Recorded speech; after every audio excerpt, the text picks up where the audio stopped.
Hi guys, Reckoning here. Welcome back to Let's Read Katawa Shoujo. I had to do it. I had to do it. So, welcome back to Let's Read Katawa Shoujo. In the last one, we, got into Act 3. And, now we're going to progress through Act 3. And, that's what we're going to do today. So, let's get started. Let's go. The trip to the Aura Mart is accompanied by Emmy's chatter about how practice went. I keep quiet for the most part, merely enjoying the warmth of being around Emmy.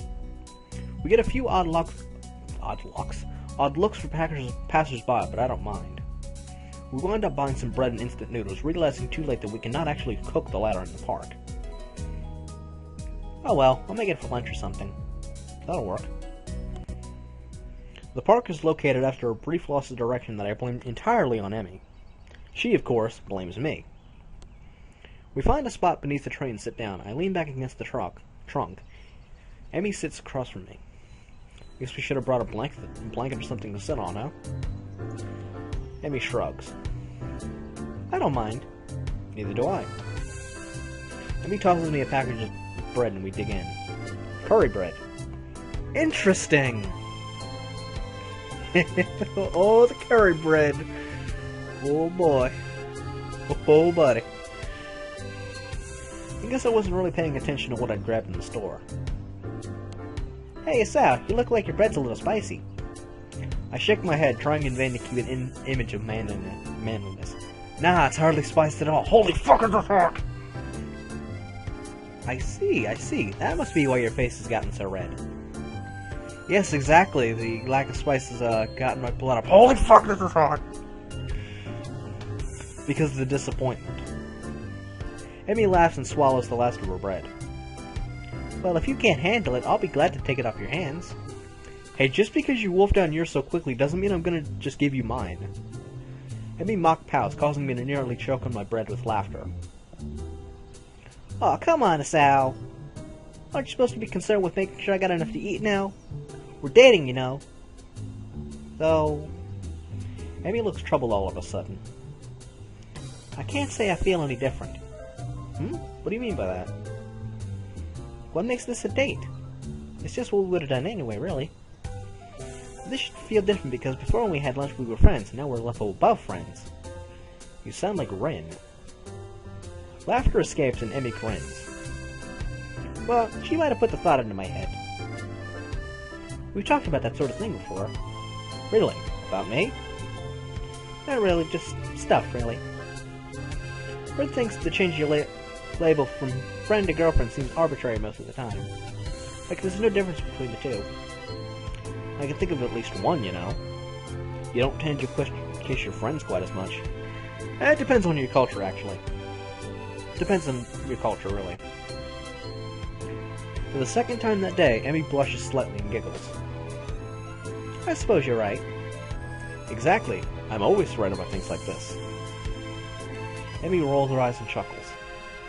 Guess you're pretty smart, huh? I nod in agreement. Yep. Even Mutou thinks so. He thinks I should go into some scientific study after graduation. Emmy raises an eyebrow. Oh, really? Yeah, I'm thinking I might actually do just that. Really, the more I consider the idea, the more it appeals to me. I make a mental note to look into it a little more closely. So what are you thinking of doing after graduation? Still planning on running? Emmy shrugs, seeming almost a bit hesitant. I don't know. I'm good enough and I can find a team, I guess. You mean you aren't sure? Haven't really thought about it, to be honest. Really? You probably should, you know. Graduation isn't that far off. Emmy fidgets a little nervously. Yeah, well, it's far enough, right? Besides, I got other things to worry about. There's a mischievous flash behind Emmy's eyes, and I suddenly find myself gloriously pinned against the tree. Like making sure this is a real date, right? I mean, if you don't kiss, then it's not a date at all, right? I suppose... Strawberries and curry, not the best combination, but I don't think I mind. Emmy sits back on my legs and grins again. There, science would approve, right? I have the oddest mental image of Mutou nodding seriously and making a mark on some checklist. I can't help laughing at the idea. Well, I'll admit, this is the first time I've ever witnessed a kiss met with laughter before. Should I feel offended? No. I'm sure science approves. Mutou approves this message. Abby beams at me, and I find increasingly difficult to keep my brain functioning properly. Oh, good! It is at this point I notice that Emmy has stolen the remainder of my curry bread while I was otherwise occupied with images of teachers wielding clipboards. Mutou approves this message. Hey! Emmy tries to look innocent, but considering she just crammed the last bits of my bread into her mouth, it does not appear to be working. Sorry, couldn't resist. Thief? A shrug from my companion is all I get in response. You used your feminine wiles on me. I wasn't that hungry anyway, but I still feel that the point needs to be made. Emmy seems confused by the phrase feminine wiles, but the understanding dawns on her features after a moment's thought. Wasn't anything of the sort. You were laughing. Feminine wiles don't involve laughing. I guess I can't argue with this. That doesn't change your thievery. Emmy laughs at my injured tone and gives me a playful shove. Fine, you can have the instant noodles. You kidding? That stuff's terrible. If anything, you should definitely eat it as punishment. Another laugh from the girl sitting on my legs, both of which have fallen asleep by now. I twitch one leg to try waking it up, which has the unintended effect of unbalancing Emmy, who falls to the side with a startled eep. Whoops, sorry about that. Legs fell asleep on me. Emmy remains on the ground, giggling. I stand up a little shakily, feeling the nerves in my legs returning to normal. My eyes wander over the scenery before fixing on the figure of Emmy, who is yet to get up. Her hair is splayed out around her head, her arms are spread, and laughter is bubbling up through her mouth. Everything about Emmy seems condensed into this one image. Her energy, her spirit, her childish giggling. The urge to lay down on the grass with her rises swiftly from the back of my mind to the forefront of my thoughts, and indeed I am convinced that I would love nothing more than to do just that. Unfortunately, the sun has set, and it is probably time for us to get back to the dormitories. While Emmy may be happy to stay out here all night, I don't think I have that ability. Besides, homework soon beckons. It wouldn't make sense to start thinking about things like university and then slack off, would it? I extend a hand to help Emmy to help her up. We should probably get going. Emmy makes a sour face. You're right. She grabs my proffered hand. How do they keep coming up with words that I've never actually seen before? How do they do this? She grabs my hand and I pull her up to her feet into a hug. This time I'm the one who kisses her, unable to resist having Emmy against me. Seems a shame to leave, you know. Yeah, it does. But if we don't get back to school soon, we'll probably get into trouble. Emmy pokes me in the ribs playfully. And you need to do your homework, I'm sure. Sadly, you're absolutely right. I throw my arm around her shoulders and we make the trek back to the school, accompanied by occasional bouts of laughter as our conversation jumps from subject to subject. Everything from running to school to the peculiar way that one of the cafeteria workers smells. All too soon, we find ourselves outside of the girls' dormitory building. Well, I guess I'll be going then. I guess so, huh? Emmy grins at me again with that mischievous look. You gonna be able to survive without me? I laugh. I'm sure I'll manage. How terrible, aren't you supposed to say something like I'll be counting the seconds you're away? Nah, I don't think so. Emmy pulls me down into a quick goodbye kiss and steps back, looking unexpectedly shy. Thanks for dinner. I really had fun. Honestly, I did. So did I. I think we'll have to do it again sometime. Emmy laughs at my deadpan delivery and nods. See you bright and early tomorrow morning, right? You gotta run off that bread after all. Of course, despite the fact that you ate most of it. Yes, despite that. See you later, Sal. As Emmy turns to head inside, I notice something weird. Something so weird that I'm surprised that I didn't notice it earlier. She's limping slightly, favoring the left leg. Hey, Emmy. Is your leg okay? Emmy looks confused, or at least fakes confusion. What are you talking about? Your right leg. You're limping. There's a briefish flash of concern on Emmy's face. Either she didn't want me to know, or she didn't think I'd notice, or I prefer to think she just didn't realize it. Oh, that. She shrugs casually. Must have gotten knocked a little out of alignment during the picnic. No idea what could have caused that, of course. I think back to being pinned under the tree. Ah. You should have told me. We could have stopped and fixed it, you know? Amy waves a hand airily. Yeah, it's not that big a deal. Don't worry about it, okay, Sal? It's fine. Why do I get the feeling she's convincing herself as well as me? I'm going to spoil this now. She's lying. Yeah, she's lying. Just so you know. But I'm gonna let it rest. Well, she's probably fine. I imagine she'd say something if it was really a problem.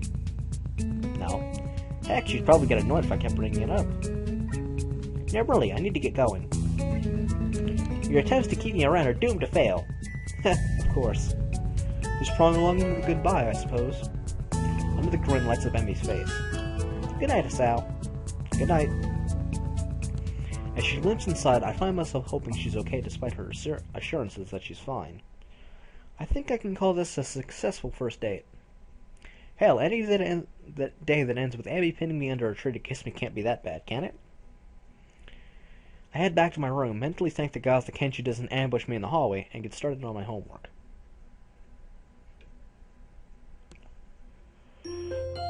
It's only 3:30 in the morning. Stop yawning, man.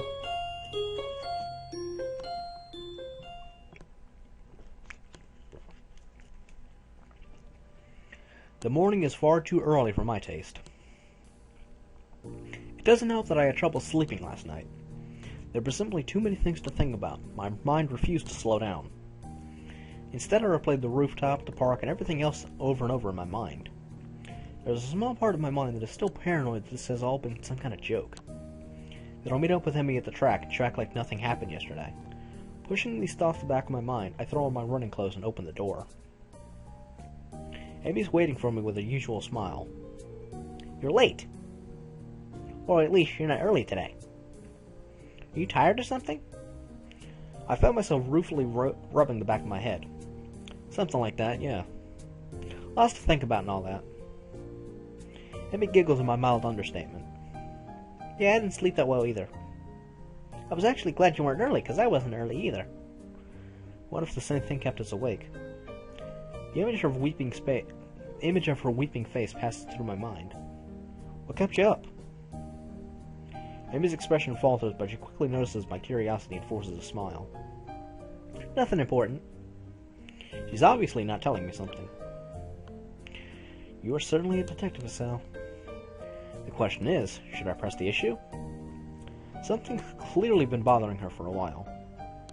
I want to help her, but would it come off as me just being nosy? She's got to know I care about her, though. Are you sure? If something's bothering you, I'm here to help you sort it out. Amy laughs, but then it's not her usual laugh. There's an edge to it that seems almost bitter. Sort it out? Not sure it can be sorted out, Sal. An almost grim smile crosses her lips. It's like a smile of resignation. I don't think you could help me anyway. That hurts. I don't want to say that it hurts to her, but it does.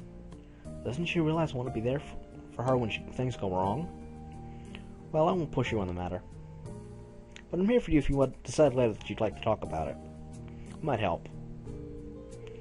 I can see the debate raging behind Amy's eyes. It seems like she wants to tell me, but she's not sure whether or not she can. Hey, forget about it for now, okay? We got running to do. The mention of running, something that she can handle, brings Amy back to her usual self. Right. Hurry up and stretch out, Sal. We gotta get moving. She takes off like a shot, far quicker than I'm used to. Still, I try to keep pace with her, recklessly testing my limits. It gives me a feeling of freedom, like my heart is no longer important. I found myself wanting to laugh, filled with the feeling of moving beyond what I once called my boundaries. The nurse's warnings to not overdo things echo in my mind, and I disregard them. This feeling I have, this willingness to risk a heart attack for something so trivial as a morning run, feels out of character for me. But is it? Or rather, should it be? I've got a weak heart, sure. But it'll never be capable of the kind of speed and endurance Emmy's is capable of. Though I probably wouldn't be able to get that good even if I had a healthy heart. As we round the final bend, I feel my legs screaming in protest, but for the first time, I ignore them. I accelerate to finish at a sprint, nearly catching up to Emmy. That was never going to happen, of course. Still, I feel surprisingly good. Oh, sure, my legs feel like they're about to catch fire, and I'm having trouble staying upright. But there's been a shift of some sort today, and it's all thanks to the girl grinning at the finish line waiting for me. I felt a little faster than usual. My comment is met with a grin and a shrug. Can't have you think I was going too soft on you now, can I? But you managed to handle it just fine. Well, I couldn't have done it without you. Still feeling the high from this run and moved by a surge of gratitude, I see Emmy in a hug. Thanks. Really, I'm not just saying that. I'm in your debt. Emmy seems flustered by my words, squirming uncomfortably. Don't be silly, Asal. Someone had to haul you out here, didn't they? It's not like you're doing anything for me, right? And it's not like you're not doing anything for me, right? I needed a running partner, remember? I shake my head, still pointedly not letting go of Emmy, who stops squirming and merely looks up at me with a quickly deepening blush that almost seems out of character. No, that's not true. God damn it, why am I yawning so much? You wanted a running partner, but you didn't need one. If I hadn't shown up the day after the festival, you would still run, right? But it doesn't work the other way around. I only managed to make it out a few times before the festival. Without you, I probably wouldn't have made it out at all after that. Emmy smiles at me and prods my chest with one finger. You are pretty lazy, Sal. Hey, I was giving you a compliment. Well, you're welcome, I guess. I'll pay you back somehow. Oh, well... That's not necessary, you know? I mean, I kinda like you, Sal. And being able to run with you in the mornings isn't exactly a bad deal for me either, so... For someone who gets so much praise, she seems unused to gratitude. I can't think of anything else to say, so we fall silent. I become aware of Emmy's breathing, of the dampness of her clothing, and of the scent of her. Coming off of anyone else, it would stink. Coming off of Emmy, it fits her in a way nothing else could. Her skin is cool, slick with sweat, and a breeze causes goosebumps to rise. Almost without thinking about it, I lean down and meet Emmy's mouth, which has already moved to meet my own. Her lips are soft, and she hums happily as we kiss, sending vibrations from her mouth to mine. There's a startling rightness to everything about this moment. We fit one another perfectly.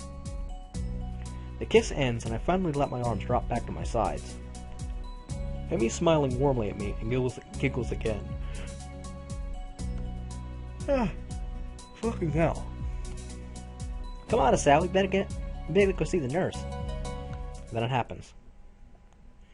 As she turns to begin walking, she gives out a tiny yelp and stumbles forward. Emmy!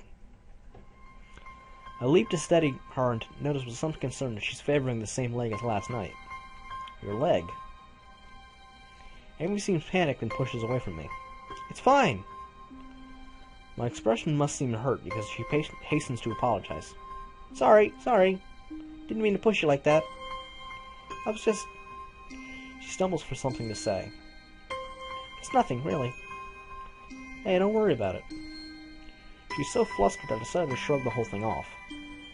But there's a cold feeling in the pit of my stomach now that won't go away. I tried to step in and help her, and she pushed me away. Smiling, I shoved those thoughts to the back of my mind and concentrate on Emmy. I just don't want you getting hurt, that's all. You don't have to worry about me, honest. I'm fine. Yes, you say that, but I don't believe you. I keep worrying about you regardless, and not saying anything yesterday just makes me feel guilty about today. I should have at least asked. Would she have reacted the same way last night? Guess I'll never know now. Alright, real quick. Pretty much all of the reason that I don't like this arc is in this act. This is where we learn the most about Emmy's character, and where that pretty much ruins the arc for me, just because of her character. Hopefully you guys will see what I mean when we get to it. It's not that I hate her or anything, it's just... I don't like how she acts. Alright, let's move on. I'm still trying to sort out what happened on the track as we arrive in front of the nurse's office. Amy raises her hand to knock, hesitates, and turns to me smiling guiltily. Hey, can you do me a favor? Of course. Can you tell the nurse that I'll see him later? I just remembered that I got some stuff to take care of before class. So I really need to get moving. This is called avoiding the nurse. I peer at her closely and she fidgets under my stare. Yeah, she's clearly just avoiding the nurse. At least Hisao sees it. At least he sees it. That leg of hers. Well, whatever. I said I'd help, and so I will. But I'll make damn sure she sees the nurse before the day's out. Yeah, okay, I'll let him know. Maybe it looks like I've just given her a pony on Christmas. Thank you so much. You're the best, Hisao. I'm rewarded for my complicity in her lie by a kiss that makes it all worth it, or so I tell myself. As Emmy heads out of the building, trying hard not to let her limp show, I knock on the door of the office. Ah, Hisao, come on in. I don't see Emmy with you. She's not sick again, is she? From the tone of his voice, I don't think the nurse is expecting me to say, yes, she's ill. She said she'd forgotten to do something, and so she had to skip out, but she'll see you later today. The nurse heaves an exasperated sigh. Honestly, that girl. She's been avoiding me. Yesterday she was in and out of here without even taking off her prosthetics, and now this. Well, at least it's not just me Emmy doesn't want worrying. That's a comfort, I guess. Still, I feel I should say something about her leg. It said I'd lie for her, but she really needs to see him. Now that you mention it, she was looking pretty badly today. And last night as well. The nurse's eyes narrow at the words last night, and you can kind of tell why. And what exactly were you two doing last night? We were on a date. The nurse raises his eyebrows as if surprised. Really? Interesting. Huh? Oh, nothing. His gaze turns thoughtful, and then he grins at me. You don't think you could use some of that boyfriend charm to get her to come see me today, could you? Of course! I was planning on doing that anyway. I think she's really hurt and just pretending she isn't. Yeah, she does that. Afraid I'll make her stop running. Will you? I don't like to, but if it's bad enough that she's been limping, well, I guess I have to see what's wrong with myself before I can make that call. I see. Emmy not to let her run? Perish the thought. I don't know if she'd be able to function without running. Technically, no she can't. Running is really important to her, and as the act goes on, we'll see kind of why. No wonder she's reluctant to admit anything wrong. Well, I'll make sure she sees you. Good. Oh, and before I forget. He grins at me in what feels like a vaguely threatening manner. Don't forget that I know what medications you're on. You be careful around Emmy, got it? Wow, he looks serious, too. Got it. Don't hurt Emmy. Wouldn't dream of it. Grand. I'd hate for you to be late. Huh? Late, as in the late Hisao Nakai. He frowns briefly, dissatisfied. Sounded better in my head. Well, at any rate. Get out of here before you miss your first class. You've got things to do, I'm sure. Shoo!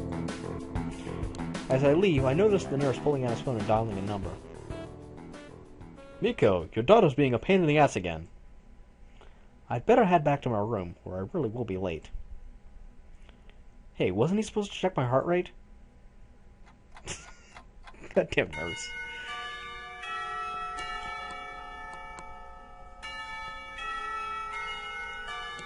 The lunch bell sounds, and I bring myself out of the stupor I slipped into during the morning classes.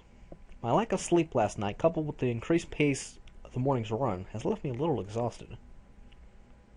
Despite that, I find myself skipping upstairs to the roof. Or skipping stairs up. There's a thrill of excitement now, in addition to the pleasure one gets from eating lunch with one's friends. True, both Emmy and Ren are still my friends, but Emmy's become more than that now. Ren is back in her usual spot on the roof, almost as if she'd never been absent. Oh, I like this little conversation here. Feeling better, I take it? A raised eyebrow is my reward for speaking. Better than what? Better than you felt yesterday. Yeah, parody, motherfucking parody. Yeah. I think Ren's theme is my favorite of all. It's good.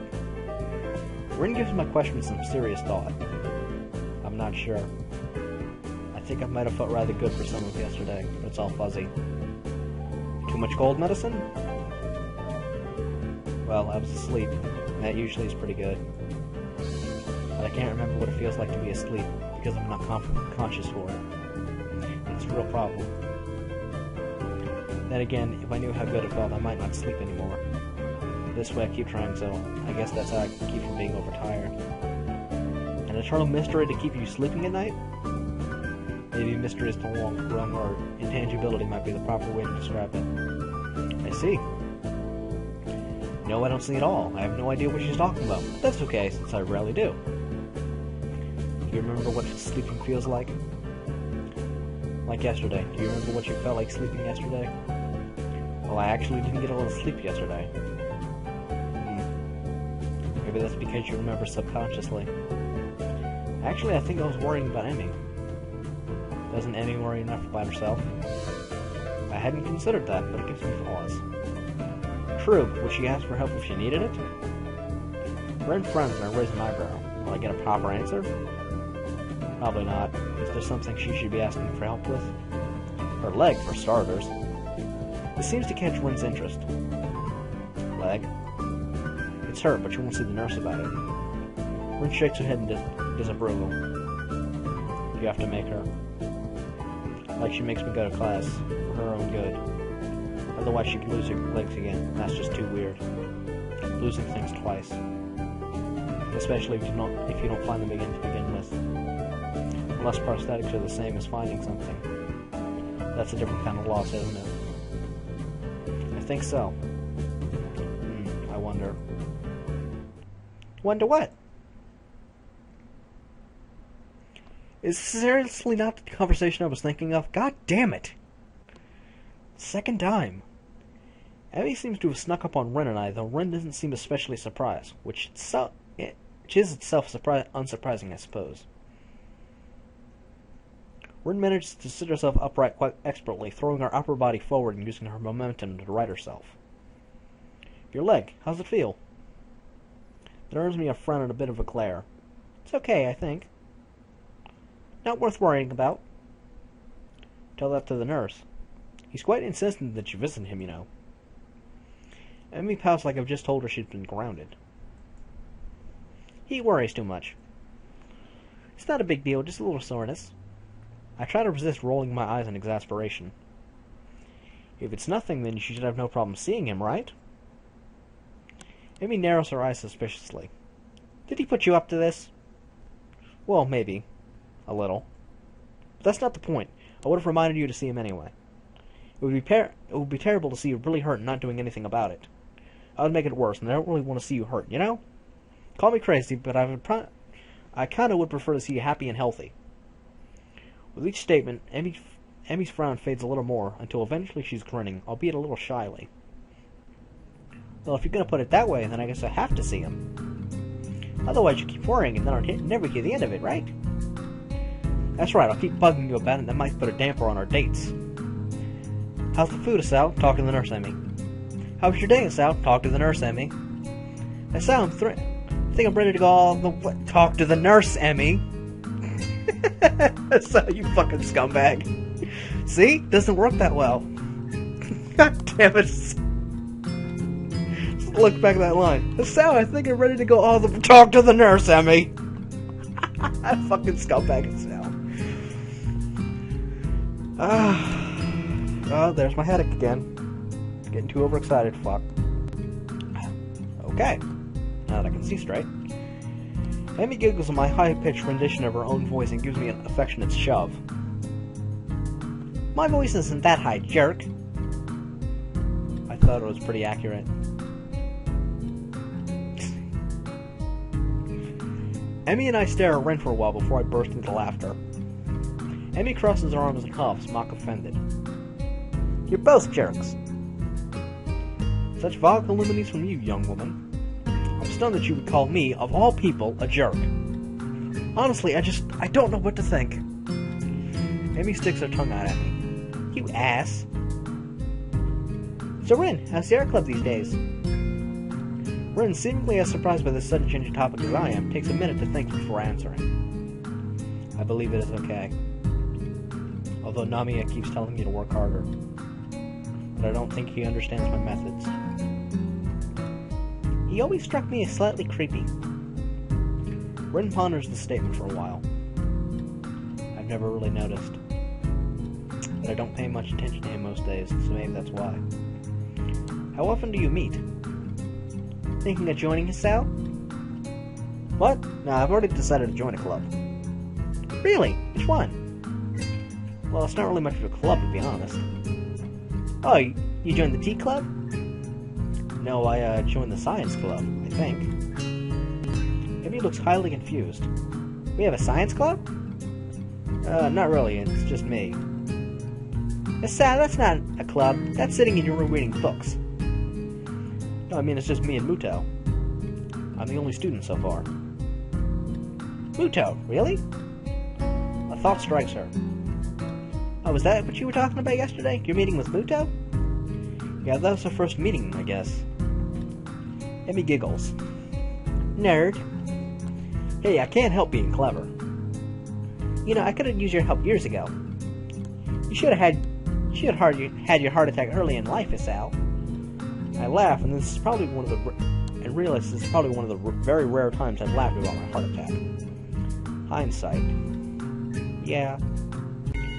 The ringing of the bell ends our conversation. Guess we better go. Yeah, guess so. Come on, Ren, you too. Ren has apparently begun to doze off, so Amy gives her a sharp bump. I almost had it. Sorry, but you need to go to class. I disagree, but maybe if I nap in class I'll get it this time. Changing the location is sometimes helpful for that kind of thing. Neither Amy or I bother asking what it is. As we arrive at my classroom, Amy gives me a quick kiss and heads down the hallway, Ren in tow. I turn to enter the classroom to be met by the duo of Shizune and Misha. Misha seems to be fighting a losing battle to keep from breaking into a fit of giggles while she translates Shizune's latest rant.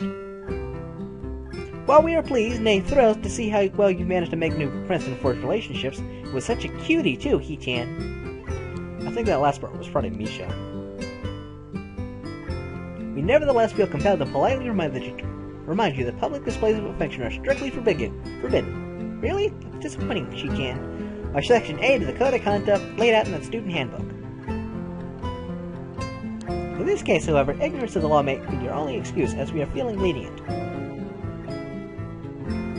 And the paperwork required to punish the both of you would only add to the already mountainous volume of work which confronts us, the sole members of the student council. And besides, you two are adorable together.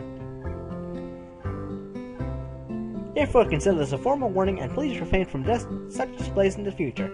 At least when Shizune can see you, He-chan. This whole spiel is so blatantly ridiculous patently ridiculous, that I can't help but reply in the same pompous manner.